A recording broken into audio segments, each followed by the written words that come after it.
जैसा मिस्टर पुरी ने कहा, ये पहली बार विधानसभा चुनाव है जिसमें बाला साहब ठाकरे नहीं होंगे। उनके प्रशंसक हों, विरोधी हों, सबकी नजरें उनके सामने झुक जाती थी। ऐसी शख्सियत थी उस शख्स की।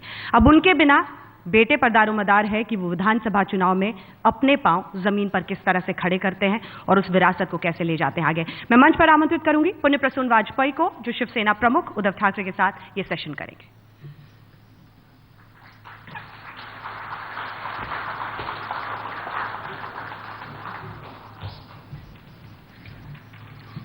देश को हम लोग राष्ट्र कहते हैं और फिलहाल महाराष्ट्र में हैं।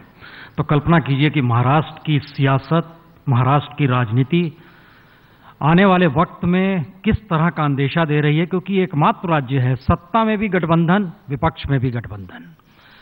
लेकिन इन सबसे कहीं ज्यादा महत्वपूर्ण है कि मुंबई में जब आंदोलन महाराष्ट्र को लेकर शुरू हुआ, उस वक्त एक शख्स टैक्सी के छत पर सवार होकर भाषण दिया करता था, कार्टून बनाया करता था, इस बात का जिक्र किया करता था कि किन्हें रोजगार मिलना चाहिए, कौन है वो शख्स, मराठी मानुष का मतलब क्या होना चाहिए। बड़ी छोटी छोटी लकीरें थी जो बड़ी होती चली गई और वो शख्स अकेले अपने तौर पर हिंदुस्तान की राजनीति में पार्टी से इतर एक ऐसे मौके पर सामने उभर कर आया जिस शख्स ने आने वाले वक्त में इस बात का एहसास करा दिया कि कोई अकेला शख्स पार्टी से इतर अगर खड़ा हो जाए तो पार्टी उसके पीछे खड़ी हो सकती है। कहते हैं दुश्मन बना लीजिए, सेना खुद मिल जाएगी। बाला साहब ठाकरे ने कुछ ऐसा ही किया था, लेकिन उस वक्त जिक्र महाराष्ट्र को बनाने का था। आज एक ऐसी परिस्थिति में हम आकर खड़े हुए हैं जहां पर बाला साहब ठाकरे नहीं है, मुंबई है, सब कुछ है, लेकिन उद्धव ठाकरे हैं। और बाला साहब ठाकरे कार्टून के जरिए जिस बात का जिक्र किया करते थे, उसमें हम बता दें, पहली बार अंतरिक्ष में जब हिंदुस्तान ने नासा के साथ मिलकर काम किया तो इंदिरा गांधी आसमान को देख रही थी। बाला साहब का एक कार्टून आया, उसमें एक गरीब आदमी चौपाटी पे खड़ा होकर आसमान ताक रहा है और उसके फटे हुए कुर्ते में से उसका बेटा, उसमें से उसे रोटी नजर आ रही है। तो वो पीड़ा, वह परिस्थिति महाराष्ट्र में कुछ भी नहीं बदली है। गरीबी की रेखा से नीचे उस दौर में जितने लोग थे आज भी है, अनुपात में ज्यादा हो गए हैं। किसानों की हालात में कोई बड़ा परिवर्तन इस दौर में आया नहीं है। जो शिक्षा का क्षेत्र था, जो रोजगार का क्षेत्र था, वो बद से बदतर हुआ है। यूनाइटेड नेशन की रिपोर्ट बताती है कि महाराष्ट्र में सबसे ज्यादा शहरी गरीब रहते हैं। बावजूद इसके विकास का वो कौन सा सपना लिए दिल्ली में सरकार है और महाराष्ट्र में अलग अलग तरीके से विकास का सपना लेकर हर कोई सत्ता संभालने के लिए बेताब है। उद्धव ठाकरे, आपका बहुत बहुत स्वागत है, आप मंच पे आइए। हम लोग शुरुआत आज आप ही से कर रहे हैं क्योंकि इतिहास में जिक्र बार बार बाला साहब का होगा, शिवसेना का होगा। बहुत बहुत स्वागत है।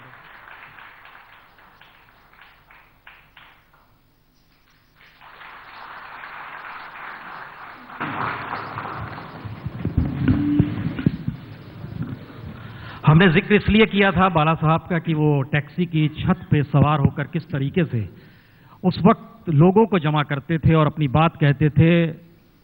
सब कुछ बदल गया है। हमारे हाथ में इस वक्त विजन डॉक्यूमेंट है शिवसेना का, और टेक्नोलॉजी इस रूप में आ गई है कि हम बातचीत शुरू करें उससे पहले शिवसेना के उस विजन डॉक्यूमेंट को देखें जो इस चुनाव के मद्देनजर सामने आया है। हालांकि ये मराठी में है, इसका जिक्र होगा। जो लोग मराठी यहाँ पर मेरे ख्याल से सारे लोग समझते ही होंगे, लेकिन जो नहीं समझ पाएंगे उसका जिक्र हम लोग करेंगे। लेकिन शुरुआत उस विजन डॉक्यूमेंट से करते हैं।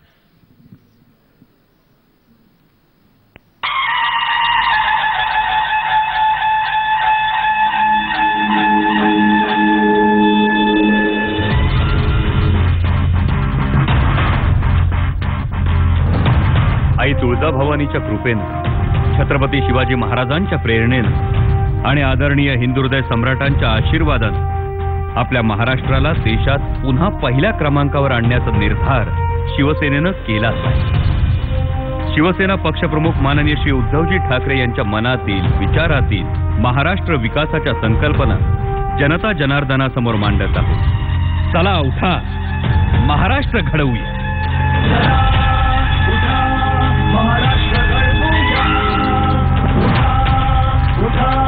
महाराष्ट्र घडवूया। महाराष्ट्राची राजधानी, देशाचं आर्थिक केंद्र, या मुंबई नगरीच्या वैभवात आणि समृद्धीत मोलाची भर टाकणारे अनेक प्रकल्प आदरणीय उद्धवजींच्या संकल्पनेतून राबविण्याचा शिवसेनेचा मनोदय आहे.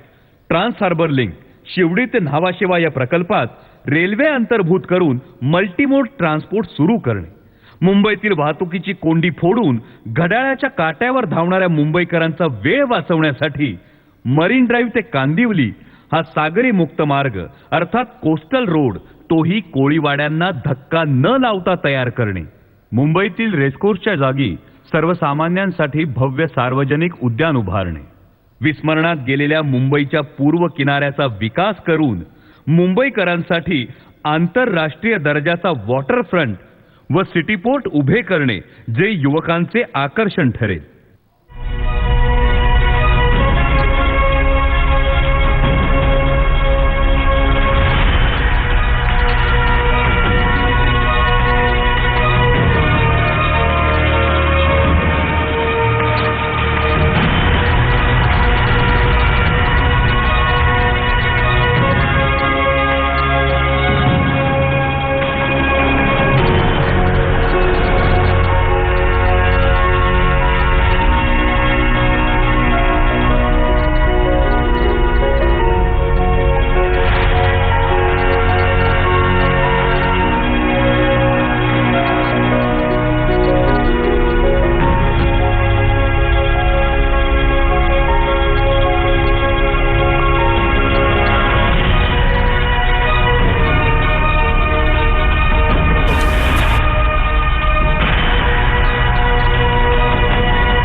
अनेक राजकारणी आज येणार आहेत आणि तुम्ही प्रश्न विचारून त्यांची पंचायत करणार ना, त्याची मला आशा है.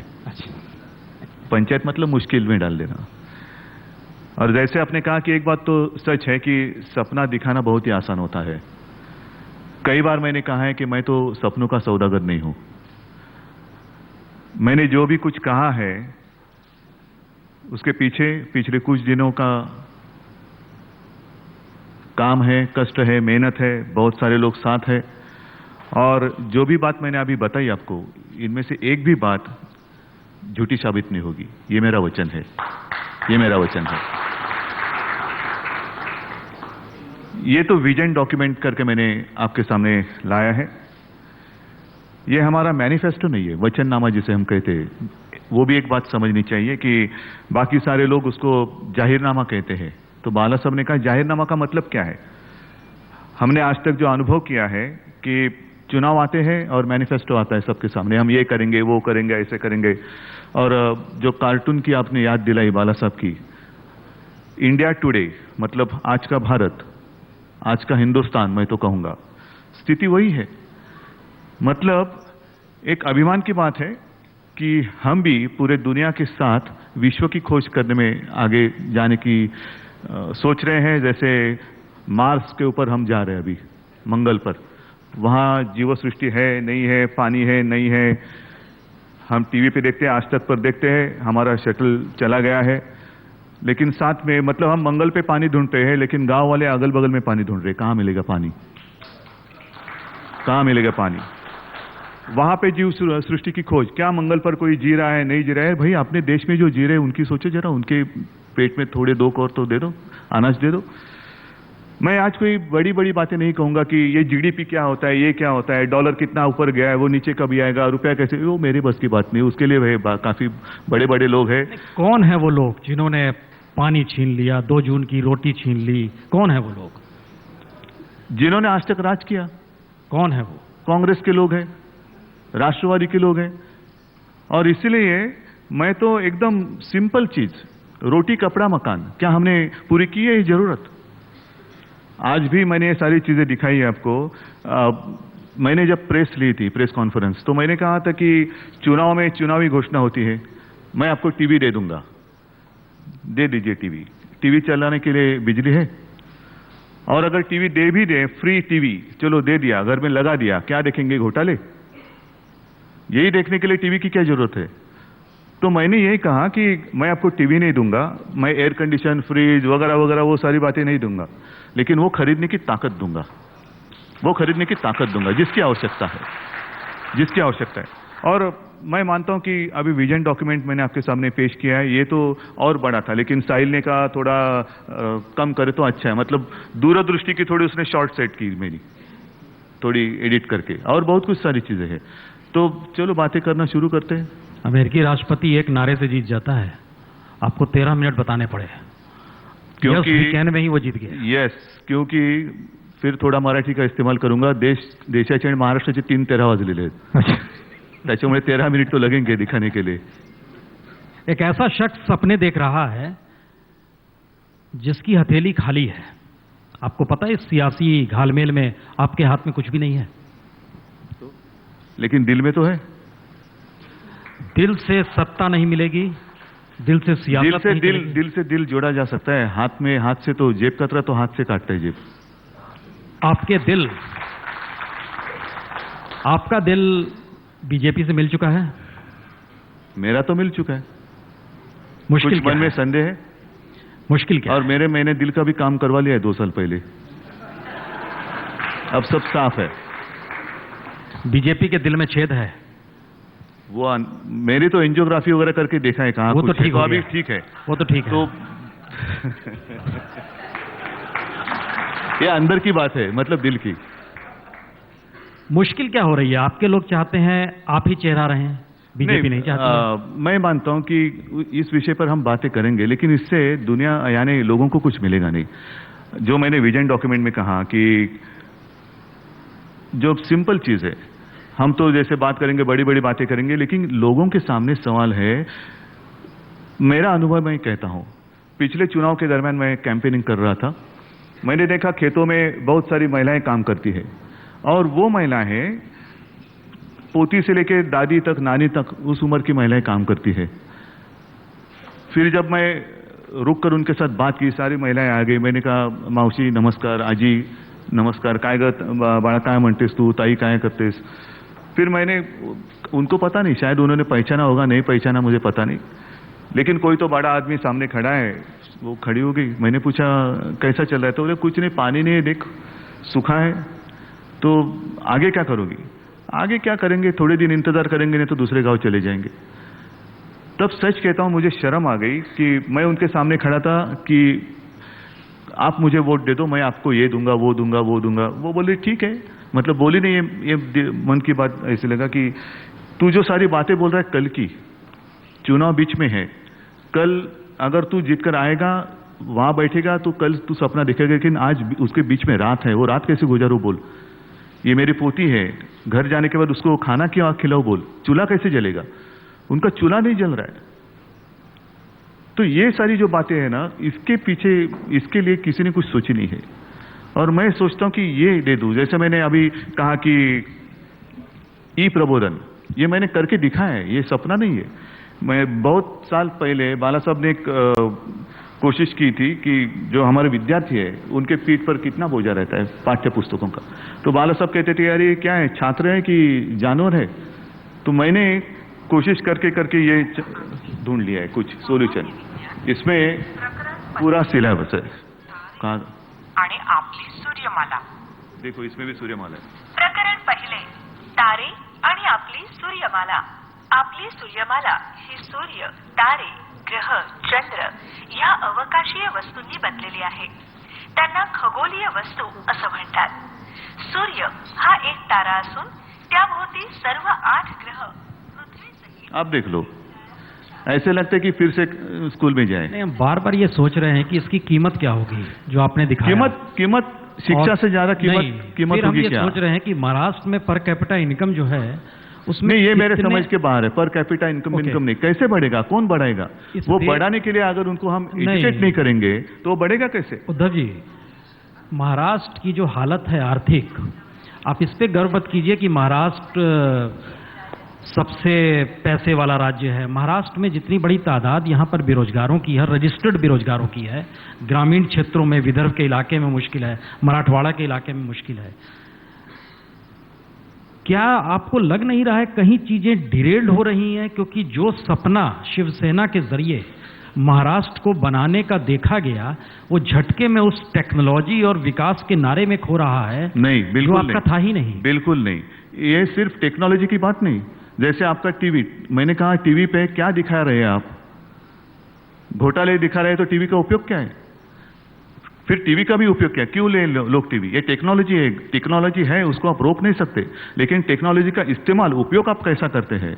तो मैंने ये दे दिया है कि छात्रों के ऊपर जो बोझ पड़ता है वो मैं कम करके रहूंगा। और पहले तो मैंने कहा था कि म्यूनिसिपैलिटी और जिला परिषद के जितने सारे छात्र हैं उनको दे दूंगा, लेकिन अब मैंने सोचा है कि 8वीं कक्षा के सारे छात्रों को मैं टैब दे दूंगा। उसकी जिम्मेदारी मेरी, ये मेरा वचन है। खर्चा है ना, खर्चा किस बात का खर्चा नहीं है, लेकिन किसके साथ आप उसकी तुलना करते हैं।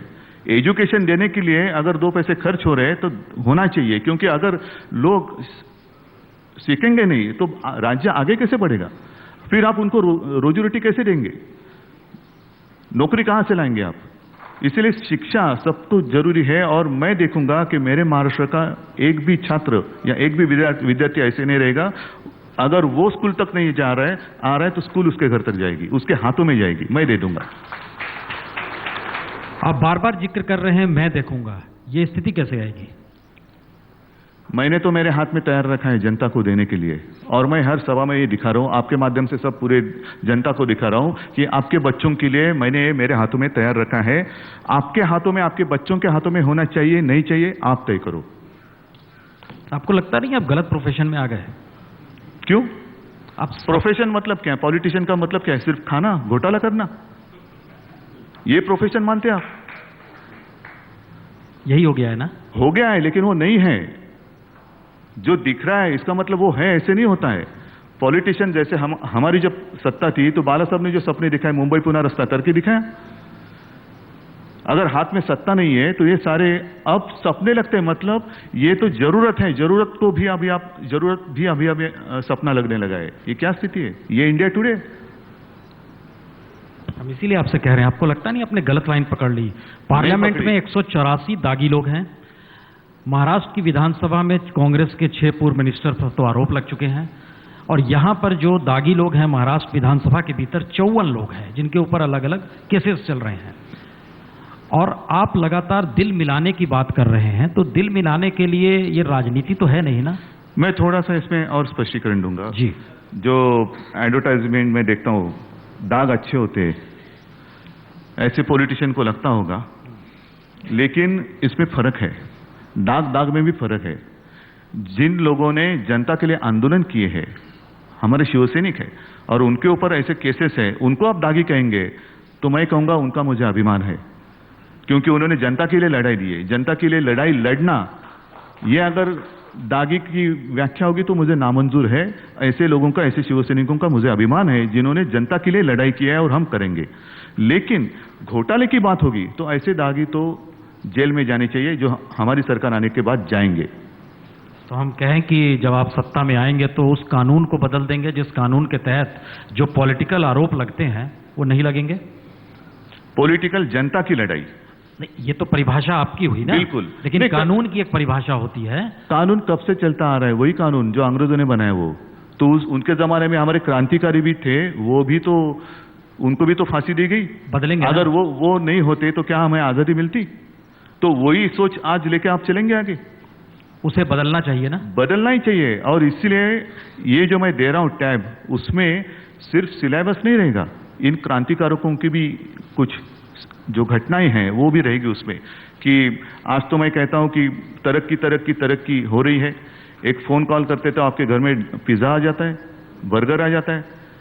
आज पिज्जा बर्गर हम खा सकते हैं, लेकिन अपने आजादी के लिए उन क्रांतिकारकों ने गोली खाई है, लाठी खाई है, ये अगर हम भूलेंगे तो हम नहीं रहेंगे। तो वो भी मैं इसमें दे दूंगा। और जो भी जितने सारे लोग, क्रांति तो कभी कृति से होती है, कभी विचारों से होती है, तो जिन लोगों ने अपने विचारों से क्रांति की है, ऐसे महान व्यक्ति के चरित्र भी मैं इसमें दूंगा, जो हर बच्चे ने पढ़ना चाहिए। तो ही अपनी पीढ़ी आगे बढ़ेगी, अपना देश आगे बढ़ेगा। इतने शानदार सपने हैं, इतने शानदार विचार हैं, फिर झटके में ऐसी कौन सी स्थिति आ गई कि बीजेपी कहती है हम आपके साथ हैं, लेकिन अब आपको बड़ा भाई नहीं मानेंगे, आपके इस संघर्ष को महत्व नहीं देंगे, साथ रहिए, जुड़वा की तरह रहिए। तो मेरी ओर से कोई आपत्ति नहीं है। तो जो सवाल जिसके मन में है उनको आप पूछो, मैंने तो कोई सवाल नहीं किया उनको। बड़ा भाई झुकने के लिए तैयार है? बड़ा भाई छोटा भाई, ये तो बात मेरे मन में कोई ऐसी संदेह की बात नहीं। जिनके मन में संदेह है वो चाहे बीजेपी के लोग होंगे तो उनको पूछो आप। उनसे हमने पूछा और ऐसे त्यांची पण पंचायत करा इकडे आणून। कितनी सीटों पर लड़ेंगे चुनाव आप? चर्चा जारी है।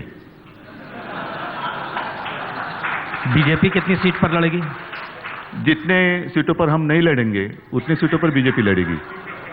आप जितनी सीटों पर लड़ते आए हैं उसको जोड़ते हैं, बीजेपी जितनी सीटें हैं वो जो छोटे दल हैं सब मिलाकर 334 सीट बनती है और 288 सीट है। बाकी सीट क्रिएट की जाएगी, समझौते किए जाएंगे, डबल सीट ले लेंगे।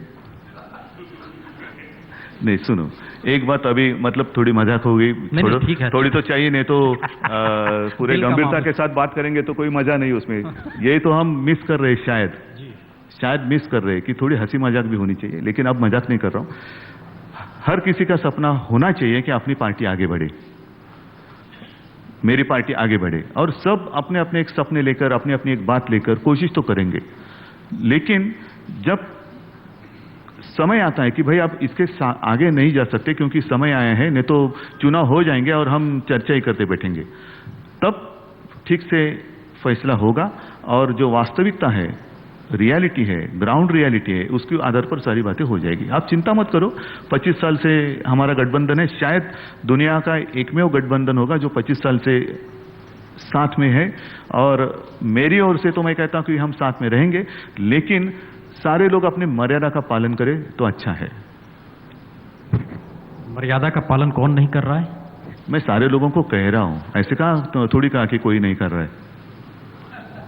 क्या यह माना जाए कि लोकसभा चुनाव के परिणामों ने मर्यादा लांघने की खुली छूट दे दी किसी को? चुनाव होते हैं।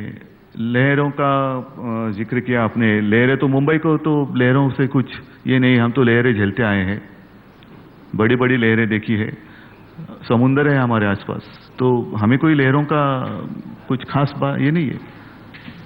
दिल्ली की लहर मुंबई में असर नहीं डाल पाएगी, महाराष्ट्र में कोई असर? दिल्ली की लहर एक पूरे देश में, देश बदलाव चाहता था देश के लिए। जैसे मैंने चुनाव के पहले जब मैं दिल्ली आया था तो मैंने कहा था कि देश को चेहरा चाहिए।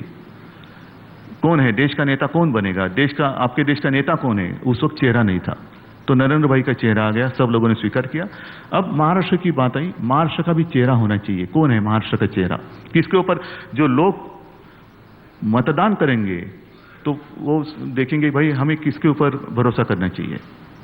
उद्धव ठाकरे चेहरा है, मान रहे हैं आप? मैं क्यों नहीं मानूं? रोज मैं आईना देखता हूं।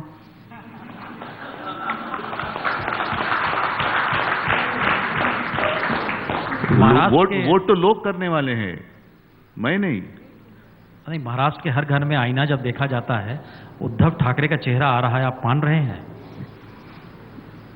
अच्छी बात है, क्यों उसमें बुरा क्या है? लोग अगर मेरे ऊपर भरोसा करना चाहते हैं, विश्वास रखना चाहते हैं, तो उसमें बुराई क्या है? नहीं, हमें बुराई नहीं लग रही है, बुराई आपके सहयोगी को लग रही है। वो चेहरा बदलना चाहता है। नहीं, ऐसे लगा नहीं मुझे। नहीं, लेकिन अगर सहयोगी हो या कोई हो, लोगों के आईने में मैं दिख रहा हूं या उनके मन में मैं हूं, तो मैं क्या कर सकता हूं? देखिए, बाला साहब ठाकरे, और ये क्यों वो अगर मेरे ऊपर भरोसा कर रहे हैं तो क्यों का पहले उत्तर ढूंढो, फिर चेहरा बदलो। ओके, हम बाला साहब का जिक्र इसलिए कर रहे हैं क्योंकि हमें भी मौका मिला उनसे बातचीत करने का, महाराष्ट्र में पत्रकारिता करते समय भी। और जिस समय पहली बार सरकार बनी थी 95 में, तब अपन महाराष्ट्र में ही थे और नागपुर में वो आए थे, उनसे हमने बातचीत की तो उन्होंने बोला जिधर बम उधर हम। तो इस अंदाज में बाला साहब थे, बड़ी साफगोई के साथ कहते थे। इसलिए आप बिंबों का सहारा ना लीजिए, सीधे बताइए किसी मंच से अब चुनाव शुरू हो रहा है, वोटर आपको देख रहा है, कल आप घूमेंगे इस विजन डॉक्यूमेंट को लेकर और अपने सपनों को बताने के लिए निकलेंगे। उन सपनों में कहीं मोदी मंत्र आएगा या नहीं आएगा? मोदी जी तो देश के प्रधानमंत्री हैं और पूरे प्रचार के दरमियान हमने भी उनका प्रचार किया है वो हमारे गठबंधन के प्रधानमंत्री है। मोदी हमारे कोई दुश्मन नहीं है, वो नवाज शरीफ नहीं है, वो नवाज शरीफ नहीं है।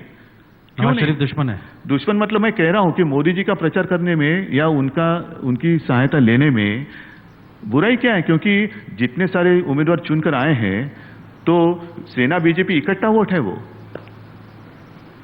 इकट्ठा वोट है। तो आपको ऐसा लग रहा है कि नहीं, देखो ना आप, जो बात मैं कह रहा हूं, पश्चिम बंगाल में लहर चली क्या, तमिलनाडु में लहर चली, नवीन पटनायक जी के यहाँ लहर चली, पंजाब में लहर चली, लेकिन महाराष्ट्र में चली। वजह मतलब हम उनके साथ हैं और बाकी जगह लहर नहीं चल रही है। महाराष्ट्र चली, यूपी में चली, तो वो भी एक है ना, साथी कौन है उसके ऊपर भी निर्भर करता है। लहर आनी चाहिए, नहीं आनी चाहिए। अगर हम बदनाम होते तो लहर यहां भी नहीं चलती। तो साथी के कद को छोटा क्यों किया जा रहा है? सवाल तो यही बार बार आ रहा है। मैं नहीं कर रहा हूं। नहीं, आप ही के साथी आपका कद... लेकिन ऐसी कोई बात मेरे तक पहुंची नहीं है। नहीं पहुंची? बिल्कुल नहीं। अमित शाह घर पे आए, क्या बात हुई? नहीं, आप ये चैनल और इसके ऊपर भरोसा मत किया करो। नहीं, अभी तो आप साथ बैठे हैं। नहीं, इसलिए मैं बोल रहा हूं। तो क्या बात क्या हुई जब वो घर पे आए? तो सिर्फ चाय पी, खाना खाया? अच्छी बात हुई। हवा कैसी है, पानी कैसा है, माहौल कैसा है। आपको पता है बाला साहब ने एक वक्त महात्मा गांधी को गुजराती बनिया कहा था। वो पूरी भाषण ले लो आप।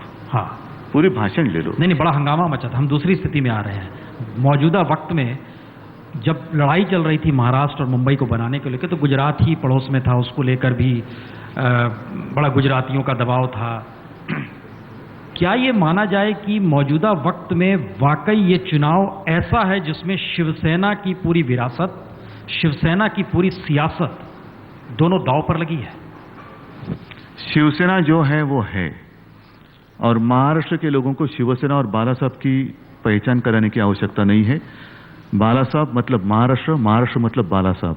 ये पूरे देश में नहीं, पूरे दुनिया में पहचान है। महाराष्ट्र और बाला साहब ये दो चीजें अलग अलग नहीं हो सकती। शिवसेना महाराष्ट्र से अलग नहीं हो सकती।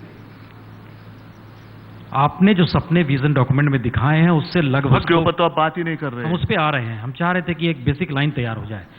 उससे लगभग दुगना सपना मोदी का है। आपने कहा 12 घंटे बिजली देंगे, वो कहते हैं 24 घंटे देंगे। मेरी स्टेट की इलेक्शन है, उनकी देश की इलेक्शन है। उस देश में महाराष्ट्र, वो देश जीते हैं, मैं महाराष्ट्र जीतने जा रहा हूं। तो महाराष्ट्र में हमारी सरकार आने ही वाली है, तो हम 12 घंटे देंगे। वो प्रधानमंत्री हो तो 24 घंटा देंगे। शायद यूनो वाले वो बोलेंगे हम 30 घंटा देंगे। झूठ बोलते हैं। नहीं, ये बड़ी जितनी पावर अपने हाथ में आती है, उतने जितने अधिकार अपने हाथ में आते हैं, वो आपको आपकी देने की क्षमता बढ़ती जाती है। ये मेरा कहना है।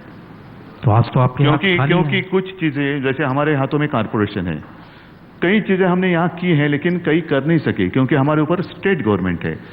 स्टेट गवर्नमेंट आने के बाद उसके ऊपर सेंट्रल गवर्नमेंट है। जैसे आपने देखा होगा कि मैं तो कह रहा हूं कि हम कोस्टल रोड बनाएंगे।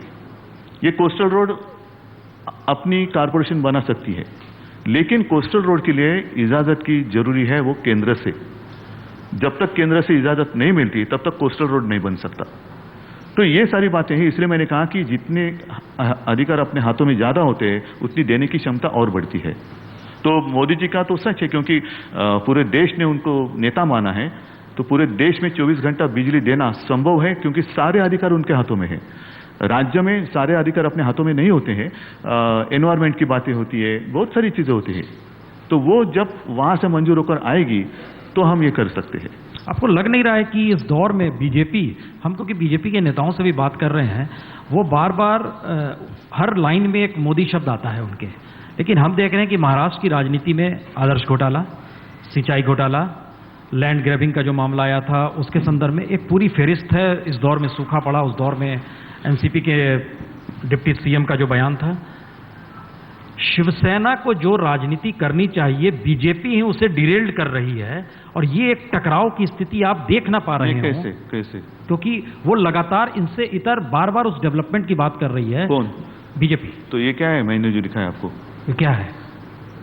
ये क्या है? ये तो डेवलपमेंट है। इसलिए मैंने कहा ना कि जो विजन डॉक्यूमेंट, वो नहीं उद्धव ठाकरे का है। सुनो, हाँ। एक मिनट।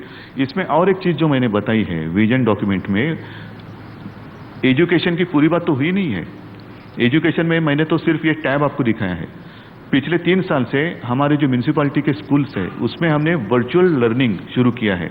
मतलब आप बैठे बैठे एक ही स्टूडियो से मैंने 400 स्कूल जोड़े हैं। 10वीं की कक्षा के छात्र जो है वो आमने सामने बात कर सकते हैं। और यही जो सिस्टम है सरकार आने के बाद मैं पूरे स्टेट में लगाऊंगा।